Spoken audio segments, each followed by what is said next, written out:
দুঃখের সাগরে ভেসে চলে গিয়েছিলাম সেই আলী কাদম বান্দরবান।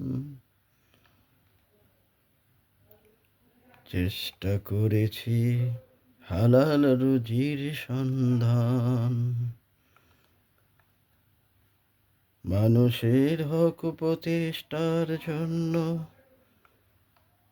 তোয়াক্কা করিনি কাউকে, শুধু ভয় করেছি আল্লাহকে।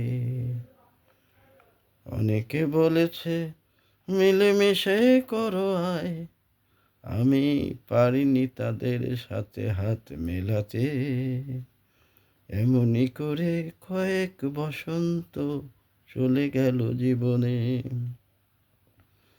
মনের আবেশে ময়ের ঘায়ে এসে আমি এক মহারাজা, এর চেয়ে